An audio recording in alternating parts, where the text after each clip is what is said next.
あなたは殺したいくらいに人を憎んだことがありますか？遡ること約9年前の2013年11月12日、アメリカノーサンバーランド郡サンベリー、この町に暮らす女性ブリタニー・セトラーはいつものように早朝散歩に出かけました。しかしこの日はその道中、見慣れない物体が転がっていることに気がつくんです。何かしら不審に思いながらも物体へ近づいていくブリタニー、そしてその正体がはっきりと分かったその時、彼女の顔は一気に青ざめるんです。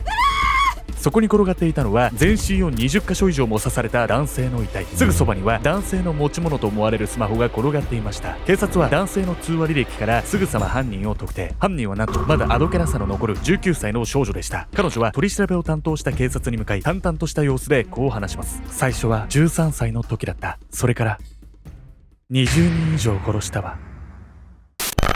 何十人もの殺害を繰り返してきたと語る19歳の少女。彼女が殺人に手を染めてしまったその理由とは？少女を破滅へと導いたのは決して言えることのない怒りだったのです。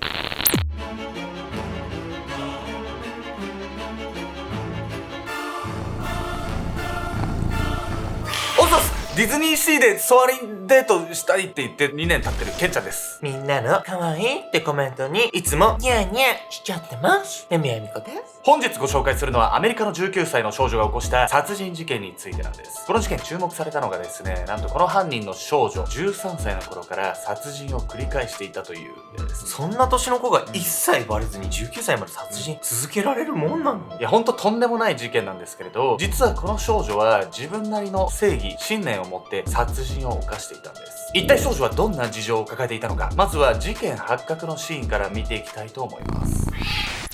19歳のシリアルキラー。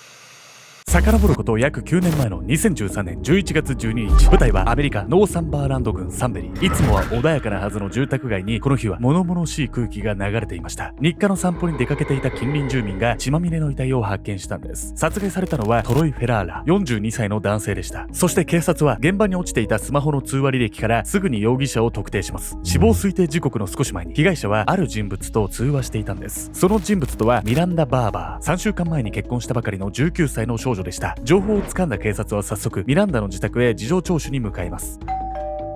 はい。インターホンを押すとドアから顔を覗かせたのはミランダ本人。中学生と言われても疑われないほど小柄で幼い見た目をした少女でした。彼女は警察の姿を見るとまるで彼らが訪ねてくるのを待っていたかのようにこう言います。分かっています。トロイのことですよね。逮捕してください。そんなあっさり認めちゃうわけ？そうなんです。実はこの少女、警察に自分の犯行がバレるようにわざと仕向けていたんです。早く捕まえてほしかった。だからトロイのスマホをわざと見えるところに置いておいたんです。取り調べを担当した警察はミランダの意味深な発言に眉を潜めていました。彼女は続けてこんなことを言います。私は13歳の頃から数えきれないほど人を殺してきた。途中でバカらしくなって数えるのもやめちゃったけど、もう人を殺すのはうんざりなんです。そう、ミランダが殺人を犯したのは今回が初めてではなく、彼女はこれまでに少なくとも22人以上を殺害したと供述したんです。唖然とする警察を前にミランダはこう続けます。私が彼らを殺したのは存在する価値のない人間だからです。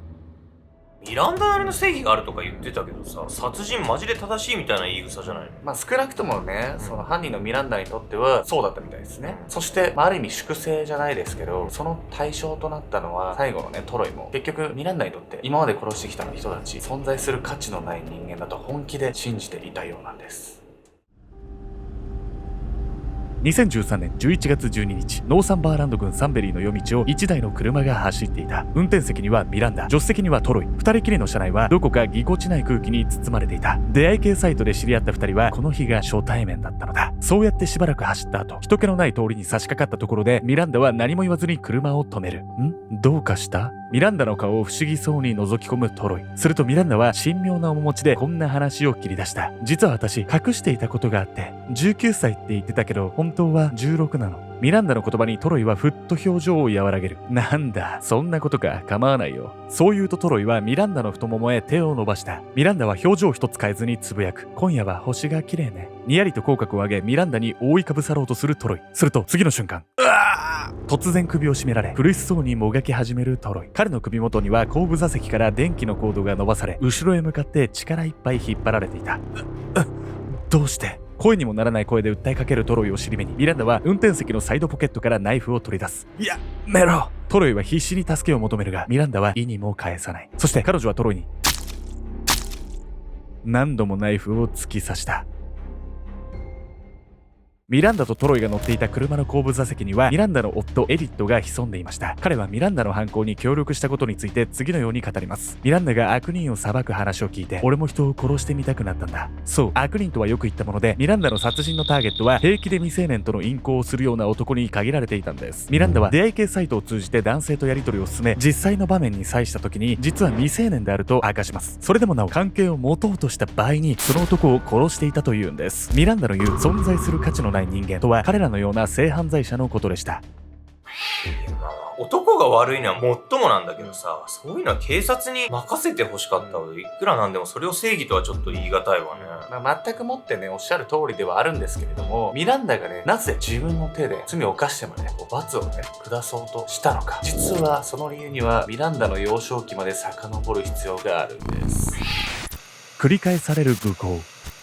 1994年、ミランダはアラスカ州フェアバンクスノーススタークの田舎町で生まれました。家族は両親と3歳年上の姉、仲のいい4人家族で家庭環境に特に問題はありませんでした。しかしミランダが4歳の頃、彼女の心に大きなトラウマを植え付ける出来事が起こってしまうんです。きっかけは叔父の家に頻繁に預けられるようになったこと。この頃、ミランダの両親は仕事の都合で自分たちだけでは子供の世話が行き届かなくなっていたんです。ミランダ、よく来たね。自分の家だと思って自由に使ってくれていいからね。叔父はミランダのことを温かく迎え入れてくれましたが、実はそれは表向きだけのことでした。叔父の家に泊まりに来たその日の深夜、ミランダは布団の中で何かがもぞもぞと動いているような違和感を覚え、目を覚ましました。暗闇の中、布団をめくりじっと目を凝らすミランダ。するとその視線の先にいたのは、うっすらと笑みを浮かべる叔父。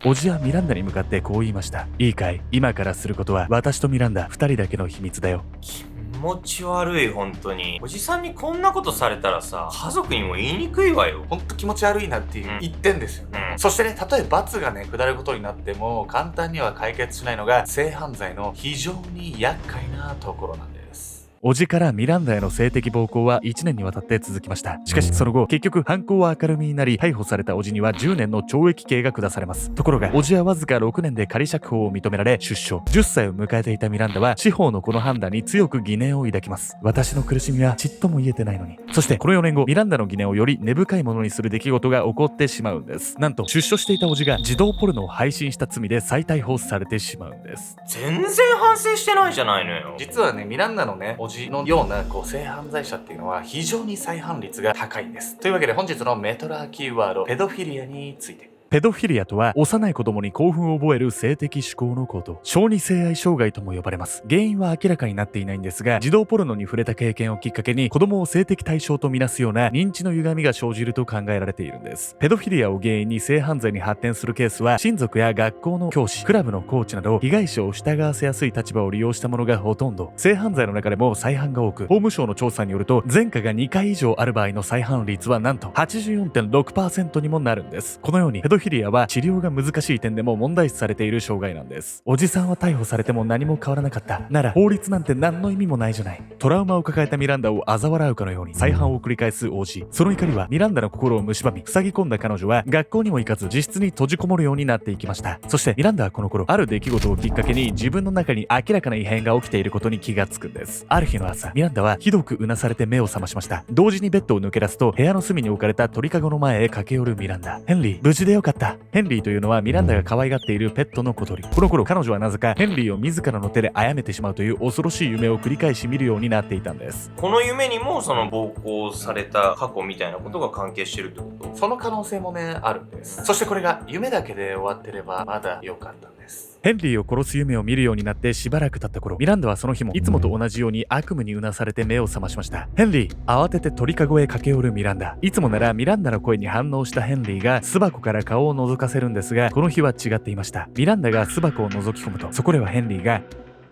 見るも無残な姿で冷たくなっていたんです。夢の中の出来事が現実になってしまったその光景に、ミランダは自分が無意識のうちにヘンリーを殺したのだと悟ります。そしてこの経験から彼女はこんなことを考えるようになるんです。私の中には悪魔がいるんだ。これって本当にミランダが殺したの？真偽はね、わからないんですけれど、ただミランダが自分の中に悪魔のような存在がいると考え出したことが何よりも問題になっていたんです。作られた悪魔。ミランダが13歳を迎えた頃のこと。彼女の自宅では夜遅く母親の怒号が響いていました。ミランダ、またこんな時間まで出歩いて一体どこに行ってたのよ。しかしミランダは母親のことなど気にも留めず、そそくさと自室へ向かいます。そう、ろくに学校にも行かず部屋に閉じこもるようになっていたミランダだったんですが、この頃には毎日遅くまで外出するようになっていました。フォレスト。自室のベッドに寝転んだミランダはうっとりとした様子でそうつぶやきます。フォレストというのはミランダをたびたび連れ出していた25歳の青年。ミランダは彼に恋をしていたんです。そしてこのフォレストという人物の正体は悪魔崇拝を行うカルト集団のリーダーだったんです。自分の中の悪魔の存在を信じ始めたミランダはフォレストの悪魔崇拝の教えにすっかり浸水していました。さらにフォレストと関係を持ったことでミランダの人生は大きく狂っていってしまうんです。もう少しだけ時間をください。必ずお金は返します。カルト集団のアジトでは一人の男が這いつくばるようにして目の前の男に必死で頭を下げていた。頭を下げる男を見下ろしているのは、そう、カルト集団のリーダー、フォレストだった。そのすぐそばにはミランダの姿も。フォレストは男に向かいひどく冷たい声でこう言った。お前の詫びはもう飽きた。そして手にしていた銃を男に向けると、男は腕から鮮血を流し激痛に顔を歪める。お願いです、殺さないで。フォレストは泣きながら懇願する男を見据えにやりと笑った。そしてミランダの方を向きこう言った。今度はお前の番だ。目の前で起きている出来事に理解が追いつかずミランダは震えていた。フォレストはそんな彼女に構わずその手に自分の持っていた銃を握らせる。そしてミランダの手を包み込むようにして握りこう告げた。さあ処刑の儀式だ。それはミランダにとって初めての殺人だった。フォレストによって殺人に加担させられて以来、ミランダは人を殺すことに一切の抵抗を感じなくなったといいます。ここから彼女は自分にトラウマを植え付けた性犯罪者への復讐を誓い、13歳から6年間犯行を繰り返していったんです。ちょうどいろんなことに悩んでた時期に運悪く極悪人に出会っちゃったってわけよね。このきっかけで殺人に目覚めちゃったっていうのはやっぱその時期精神が弱ってたからっていうことなのかしらね。そうかもしれないんですよね。ただミランダがね、何十人もね、殺人を犯したっていうのはちょっと疑わしい部分も実はあるんですよ。不確かな真実。実のところミランダはフォレストと交際し始めた13歳の頃から統合失調症、うつ病などを併発し治療を受けていました。そしてミランダはこれらの病気に加えフォレストの影響もあってさらに深刻な症状に悩まされていたんです。その症状とはヘロイン中毒。